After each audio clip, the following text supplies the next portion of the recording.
Someone left the safe open, Emma whispered, freezing at the threshold of the office. Her voice was barely audible. The Blackwood mansion that evening was submerged in silence, enveloped by the evening twilight. Pale moonlight streamed through the tall windows, casting long shadows on the polished oak floor. Above, a crystal chandelier shimmered, and in the silence, the rhythmic ticking of an antique clock was distinctly heard. Everything was still, except for the open safe. It stood against the wall, with its steel door ajar.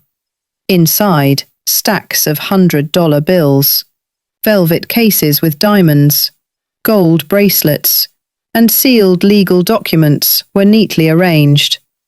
It looked deliberate, as if the scene was staged to tempt. In the shadow of the archway leading to the corridor, Benjamin Blackwood lurked. At 34, Ben had already become a legend, ruthless in business, lonely in life. His name had become synonymous with control, wealth, power, and strictness. These were the only things he trusted. Love had betrayed him, friends had used him. Those who pledged loyalty had betrayed him behind his back. The only thing Benjamin relied on now was observation. And what he would see that evening was meant to tell him everything. She arrived right on schedule. Emma Johnson, 28, entered the office at exactly 8:45 p.m. Slender, with light hair tied in a low bun, she wore a simple blue uniform dress with white trim.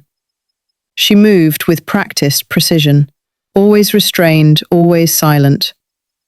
In just over 3 months of work, she had never asked for anything, never overstepped her boundaries, and never lingered her gaze on her employer longer than necessary. But there was something about her that unsettled him, something in her quiet sorrow, the way she carried an invisible burden with dignity. He needed to know, was it true? Emma entered with a cloth in her hand, but froze when she saw the open safe. Her breath caught, her eyes darted toward the corridor. No one. Benjamin's pulse quickened. She moved slowly, cautiously. Her gaze lingered on the contents, not with greed, but with confusion. Her hand gripped the cloth tighter. Then, without a word, Emma approached the safe, not to take the money, but to carefully wipe the edge of the door. She cleaned slowly, almost reverently, without touching the contents or looking around.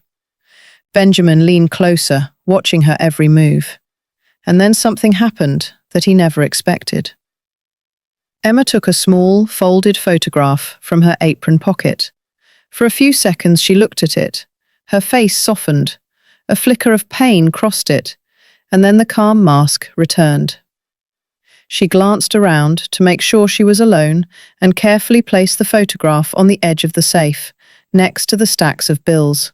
She whispered something. Benjamin strained to listen, but couldn't make out the words.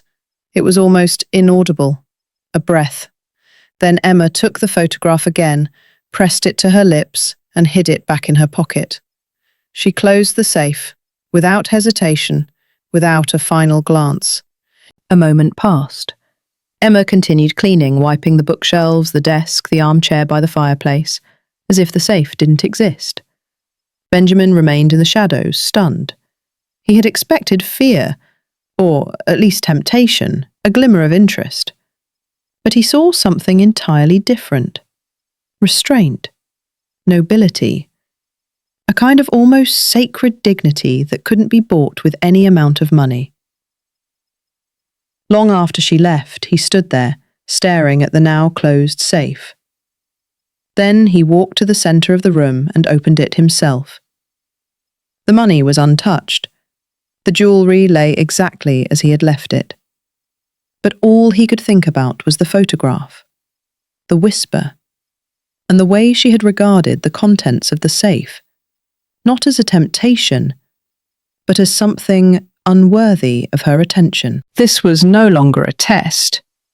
This was about her. Benjamin sank into the leather armchair behind the desk, His reflection faintly shimmered on the polished surface. He loosened his tie, looked at his hands.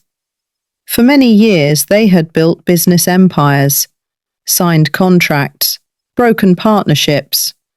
But that evening he had witnessed something that shook him far deeper than any betrayal in the business world. He had seen someone choose honor over despair, and it changed everything. Benjamin sat alone in his personal office. The light from the monitor cast pale shadows on his sharply defined features. The house was once again enveloped in silence, the kind he had long grown accustomed to, a silence that echoed rather than comforted. But today it was different. It pulsed with curiosity, a strange, gnawing longing that he couldn't shake off. He clicked the mouse and opened the surveillance camera footage from that evening. Only he had access to these files. No one else even knew that a camera was hidden within the carved molding above the bookshelf. He had installed it many years ago. Another layer of control, assurance, evidence in case of betrayal. The video started playing. Emma appeared in the frame, as always precise, with a straight posture and practiced movements. And then she saw the safe.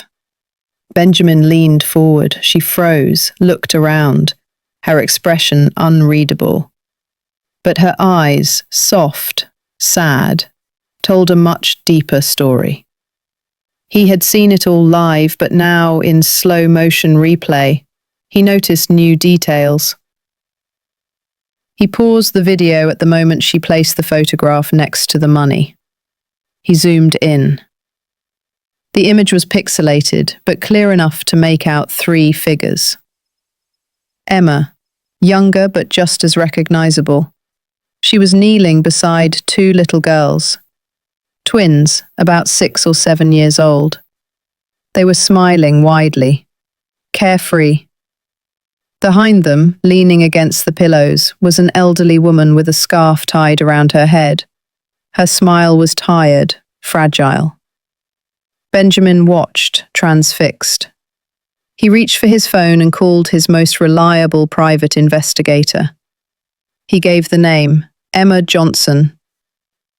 Discreetly, he said, "Just tell me who she is." The report arrived in less than 3 days. Emma Elizabeth Johnson, a former elementary school teacher, widowed at 26.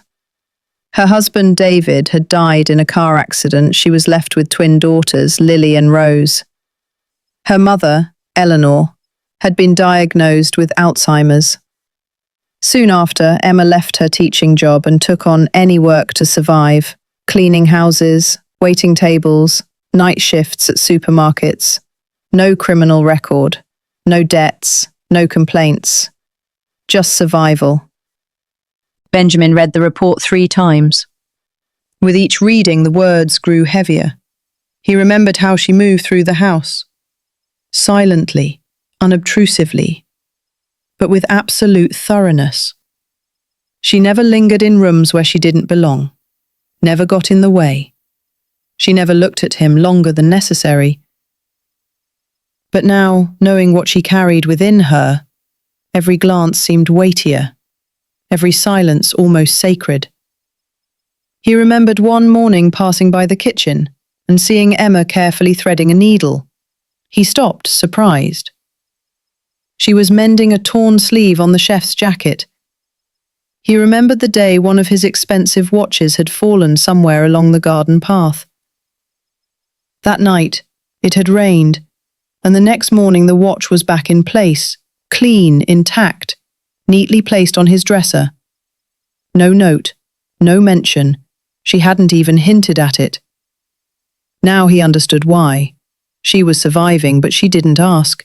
She was drowning, but she didn't lose her dignity. Still calm, still noble. That evening, Benjamin stood by the window of his office.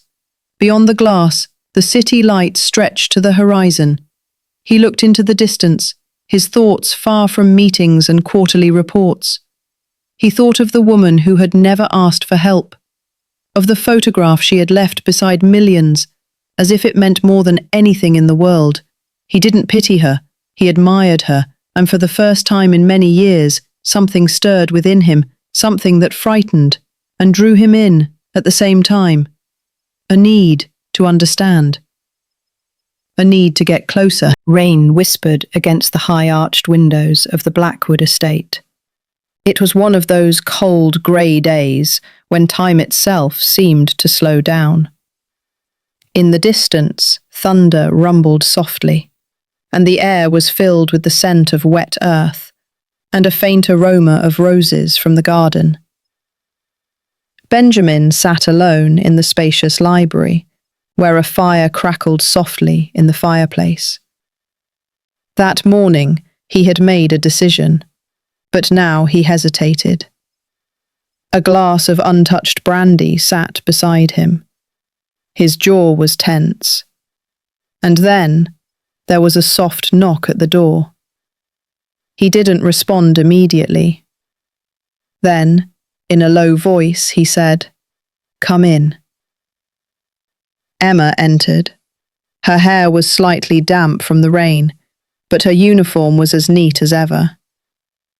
She looked at him calmly, without fear or subservience, just readiness. "I called you," Benjamin began, slowly rising, "because I want to tell you something." Emma remained silent. He walked to the window and stared at the raindrops slowly sliding down the glass, like tears that were in no hurry to fall. Last night in the office, the safe, it was not an accident.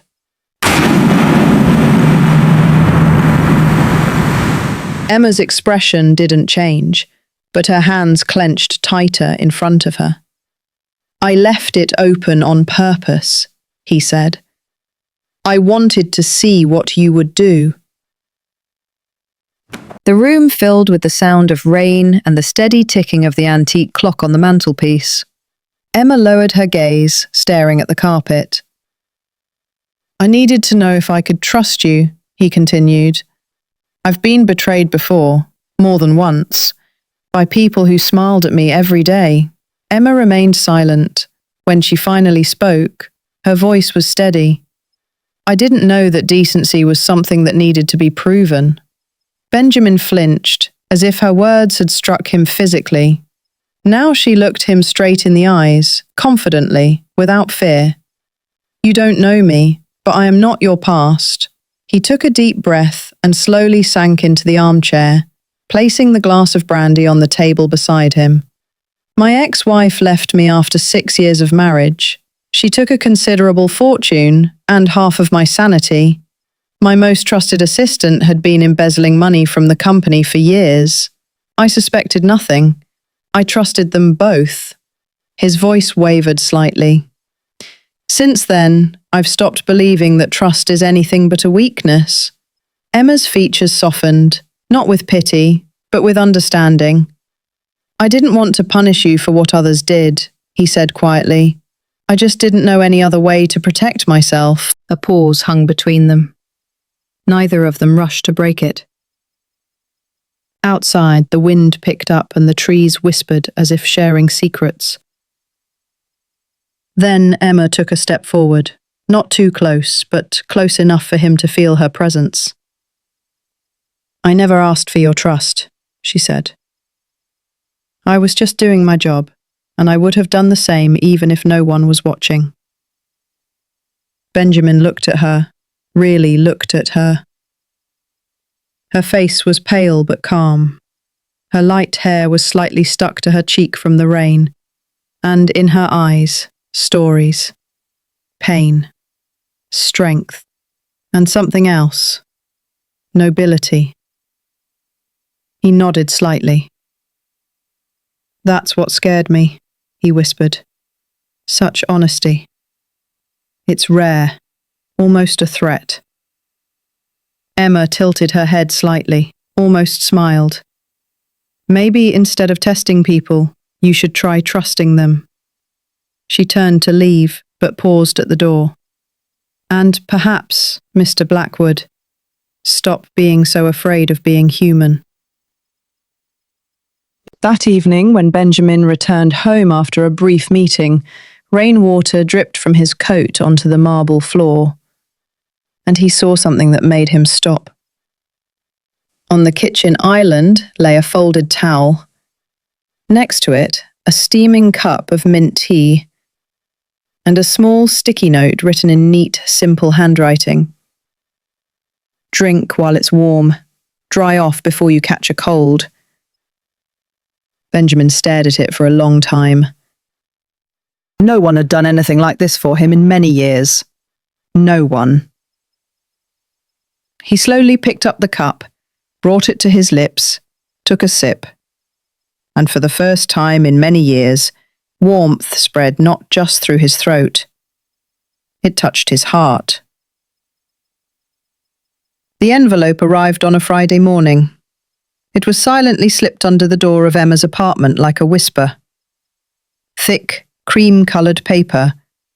No return address, no stamp, just her name, written in a handwriting she recognised instantly. Steady, restrained. Benjamin Blackwood. Emma froze. For a few seconds she just stared, doubting. Her heart pounded in her chest. She had just fed the twins breakfast and was about to prepare her mother's medication. The morning was chaotic as always, and that was why the envelope in her hand seemed particularly out of place. It stopped all the noise. With trembling fingers, Emma opened the envelope. Inside there were no banknotes, no apologies, no formalities, just 3 sheets of paper. The first, a letter from St. Martin's Academy, an elite private school in the city. It confirmed the awarding of 2 full academic scholarships to Lillian Rose Johnson. Everything was covered. Tuition, uniforms, meals, clubs, for the next 10 years. The second document, a medical transfer agreement. Her mother, Eleanor, was to be transferred from an underfunded public hospital to a premium private clinic for Alzheimer's treatment. All the paperwork was completed and signed. Only Emma's signature was missing. The third was a short note, just 1 sentence. This is not charity. It's a debt to a good person. Emma read it again, and again. Her fingers trembled as she carefully set the documents aside. Her legs gave way and she slowly sank into the nearest chair. Tears came before she could stop them. Not because of the scholarships, not because of the treatment, but because, for the first time in a long time, someone had seen her struggle and responded, not with pity, not with conditions, but with respect. He had watched her. He had assessed her, yes, but he had also seen her.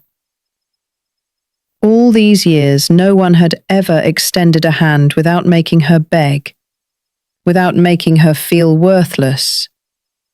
And now, here it was. A silent gesture that said, "I see you." From the next room, her mother's voice called out. Emma wiped her face, stood up, and went to help. As always, strong. But the tears didn't stop. Only now, they were not tears of despair. They were tears of release. Later that same day, she dialed the number listed at the bottom of the transfer document. The woman on the other end of the line was kind and warm. "Yes, Miss Johnson," she said. "Mr. Blackwood has informed us. We can transfer your mother tomorrow." Emma hung up. She sat in silence for a long time, just holding the envelope on her lap.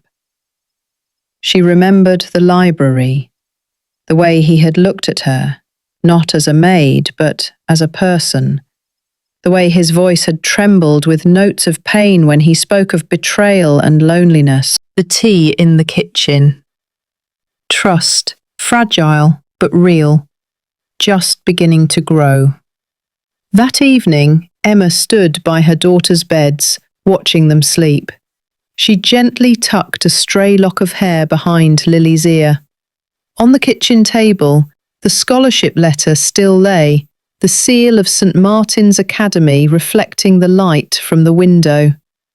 She had dreamed of this moment so many times, of help, of a miracle, but never like this. Not in silence, not without words, not in such a noble, restrained manner. And yet, within her, a voice of doubt whispered, "Why? Why would a man like Benjamin Blackwood do all this?" But then she remembered his gaze when he spoke of the past, the walls he had built around himself, the silence in which he lived, and how, gradually, little by little, he had begun to let her into that world. The next morning, she entered the Blackwood estate at exactly 7:05.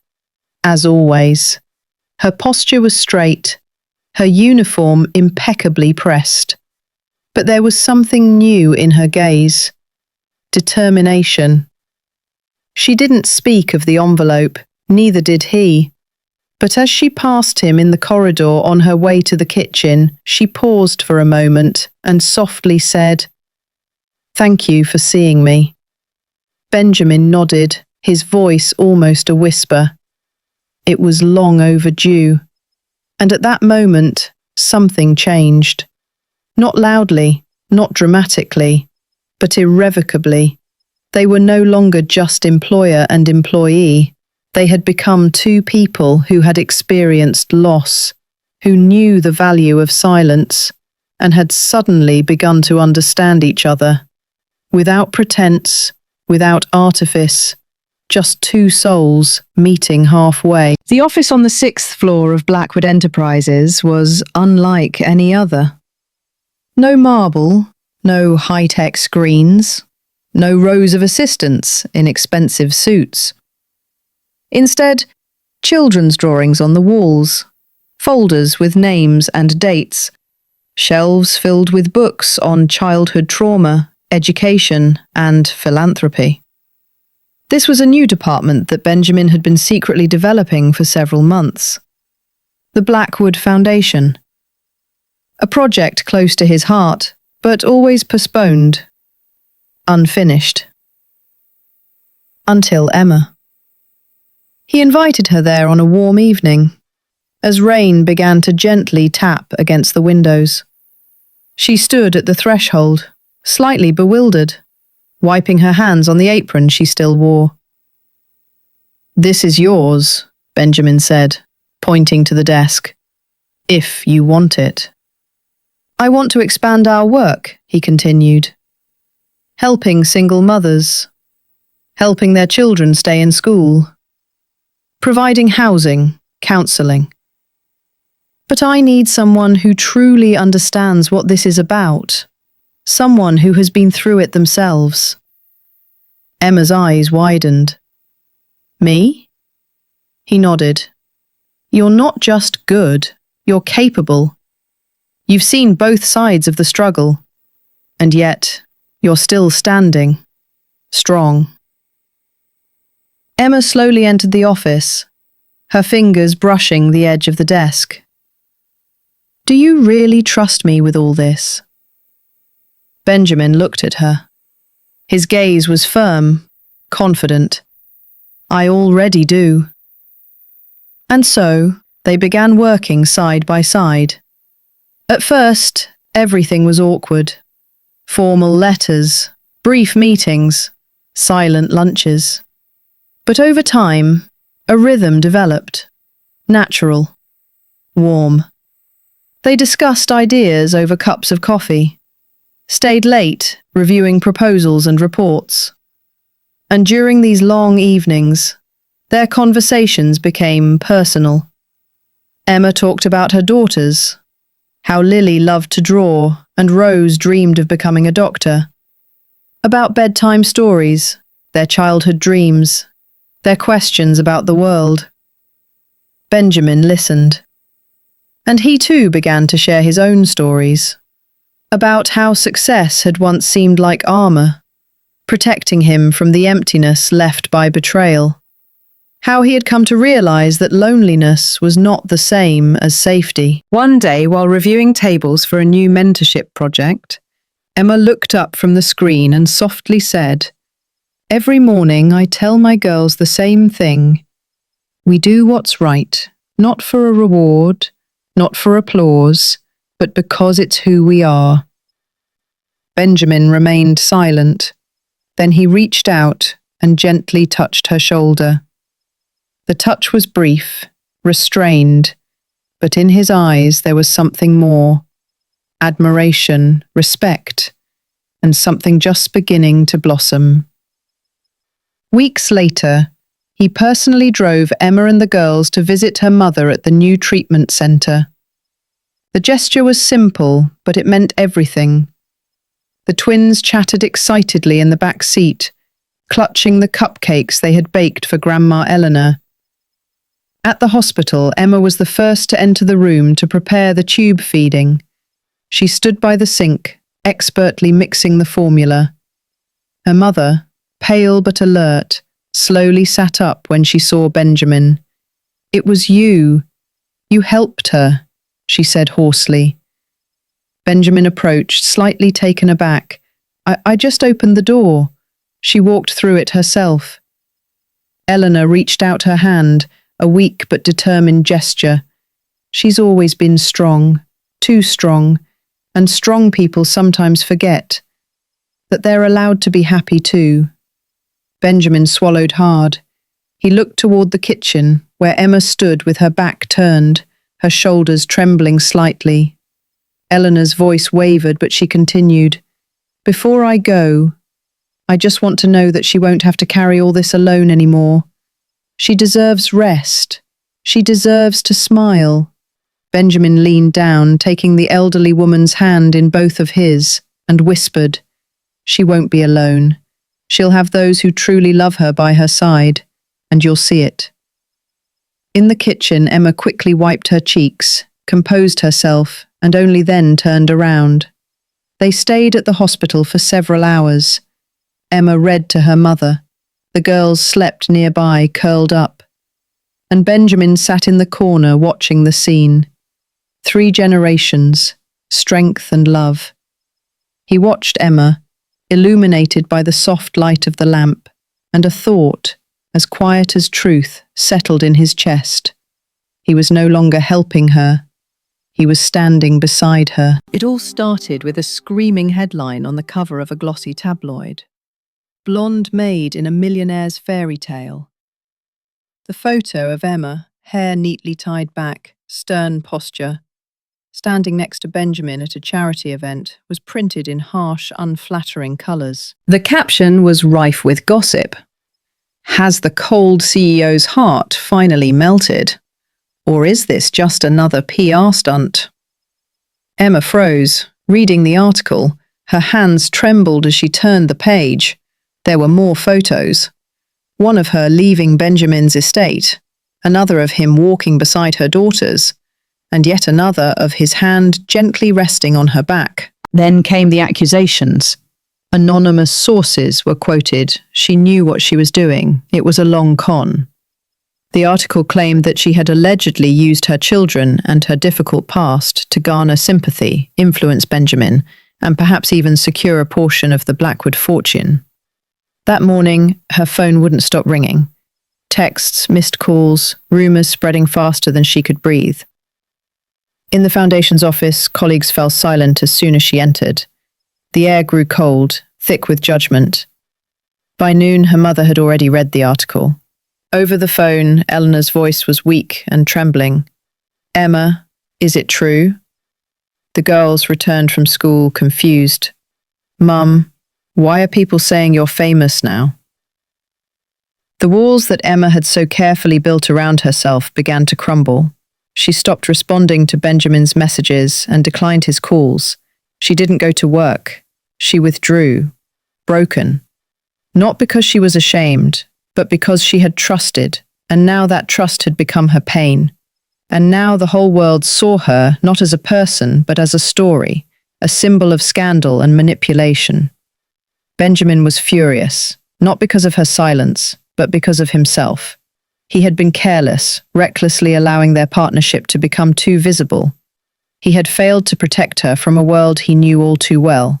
But worst of all, he had made her feel like a pawn in a game, a story he had never intended to write. The following evening, he drove to her apartment. Rain lashed against the windshield as if the sky itself mirrored his guilt. When she opened the door, only halfway, her face was pale, her eyes red. "Emma," he began, "you have to believe me, I didn't leak anything. I never wanted this." She remained silent. "I never saw you as a strategy," he continued. "Everything I did, every offer, every word, it all came from me, not from the board, not for image. You and your family, you were never part of the plan."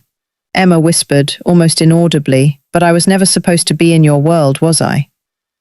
"You're not in my world, Emma," he said. "You are my world." She averted her gaze, blinking rapidly as if each of his words caused her pain.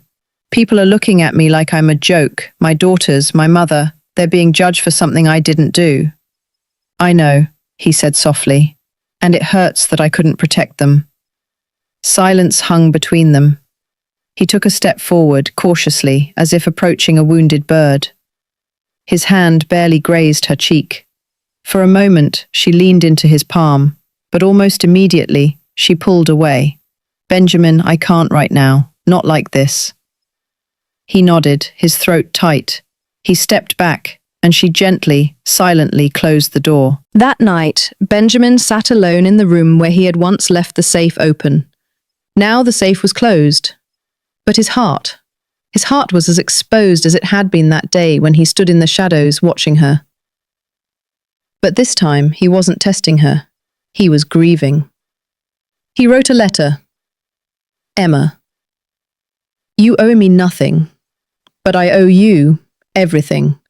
Your trust, your forgiveness, my silence when you needed words, and my voice when you needed protection.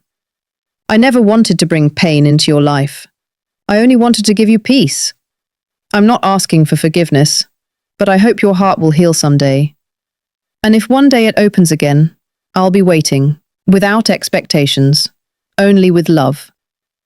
He folded the letter and slipped it under the door, then walked away.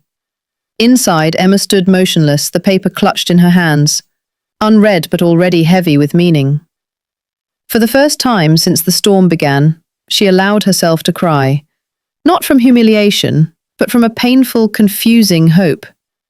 The hospital corridor was cold and silent except for the distant beeping of machines and the occasional shuffle of nurses' sneakers on the linoleum. Fluorescent lights hummed softly, bathing everything in sterile, lifeless light. Emma sat hunched on a hard plastic bench outside the pediatric unit. Her hands were clenched tightly on her knees, her fingers white, her legs trembling. That morning, her daughter Lily had collapsed at school. High fever, difficulty breathing, a vacant stare that quickly turned into unconsciousness.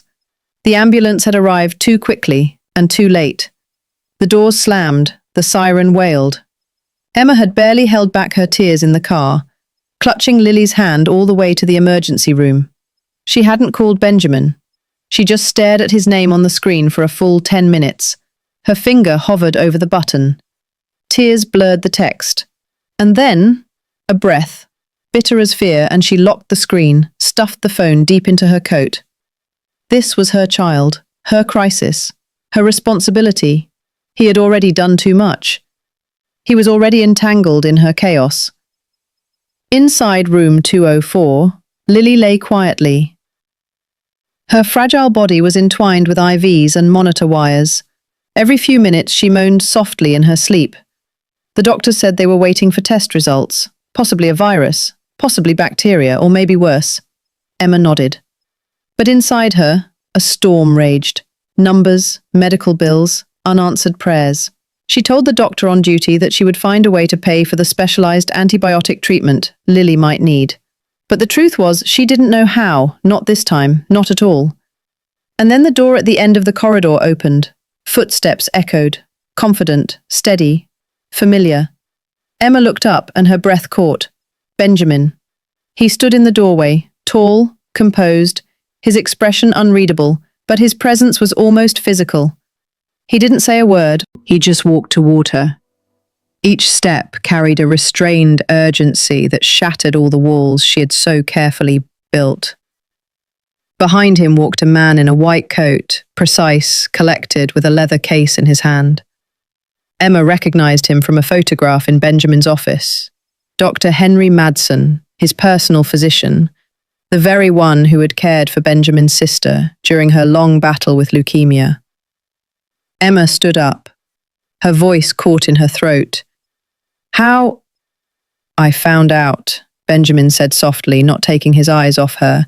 Your neighbor called the estate, said you ran out in a panic and didn't come back. Emma tried to say something, but only a stifled breath came out. Pride still tried to protest, but her heart, tired, frightened, overruled it. Benjamin turned to the doctor. Room 204, do everything that's needed. The doctor silently nodded and entered the room. Emma's composure crumbled, tears flowed, fast, merciless. This time she didn't try to hold them back. Her legs betrayed her, but before she could fall, Benjamin caught her. He embraced her, firmly, reliably, like an anchor in a stormy sea, and pulled her close. She buried her face in his coat, her whole body shaking with sobs. I didn't know what to do, she whispered, her voice drowned in tears and exhaustion. I wasn't afraid of the illness, Emma whispered. I was afraid of needing someone. Benjamin leaned in, pressing his cheek against her hair, just breathing in the moment. You taught me what honesty looks like when no one is watching. Let me show you what presence looks like when it matters most. Emma pulled back slightly, looking up at him through still wet lashes. I don't want to be your project. I don't want to be saved. You're not a project, he said. You're the one I want to stand beside, every step of the way. A few minutes later, Dr. Madsen returned. The infection is under control. We've started treatment. She's going to be okay. Emma exhaled, a breath she had held for long hours. She rushed into the room, pressing her lips to Lily's forehead, feeling its warmth, and whispering promises of pancakes and cartoons once they were home. Benjamin remained in the doorway, watching them, witnessing the pure, unyielding strength of love. And at that moment, he knew with absolute certainty he was there not because he felt responsible. He was there because he no longer knew how to be anywhere else. A year had passed, but the office remained the same. The chandelier still cast warm halos on the oak floor. The antique clock ticked in its unhurried rhythm, and the safe, smooth, heavy and silent, stood in the same place as that evening long ago. But now it was closed. Emma entered slowly, her hand in Benjamin's. She wore a dark blue dress, her hair falling loosely over her shoulders. Her eyes scanned the familiar space and settled on the safe. Her eyebrows raised slightly. Benjamin smiled softly. Do you remember what happened here? Emma nodded. I do. He led her to the desk. One of the drawers was slightly ajar, the very one where he had once kept his most guarded documents. He had never allowed anyone near that drawer. He took a deep breath. That day, I opened the safe to test you. I thought it was clever. I thought trust was something to be earned, or failed. He stepped closer to the safe and lightly touched the cold steel. But you didn't just pass the test. You taught me what it means to believe again. Emma listened in silence, her throat tightening. Since then, I haven't opened this safe, he continued, because I realized some things, like love and trust, shouldn't be tested. They should be given. He turned to the drawer and took out a small velvet box. No fanfare, no theatrics, just truth. Inside was a simple ring. No huge diamonds, no trendy logos, just an elegant silver band with a slight curve and a small sapphire. Benjamin knelt on one knee, not for show but out of reverence. He looked into her eyes and softly said, Emma Johnson, you are the only person who has made me believe that I can have something real. Not because of what you've given me, but because you've never tried to take anything. You've brought me peace." He glanced at the safe again. "And now I want to close it forever and open something far more precious instead." He held up the ring. "Will you open your heart as you once opened your trust to me? Will you marry me?" Emma's lips parted, her breath caught in her chest. Tears blurred her vision. She nodded, first slowly, then with certainty. "Yes," she whispered. "Yes, Benjamin." As he slipped the ring onto her finger, two childish voices squealed with joy from outside the door. "Mummy, he asked! He asked!" Emma turned just in time to catch both daughters as they rushed into the room and threw themselves into her and Benjamin's arms. He laughed and pulled them close, one on each side. Emma wiped her tears and smiled, through the joy, the tears, and her overflowing heart. The safe behind them remained closed, but the room, once filled with mistrust and loneliness, now echoed with laughter, love, and the beginning of a new chapter.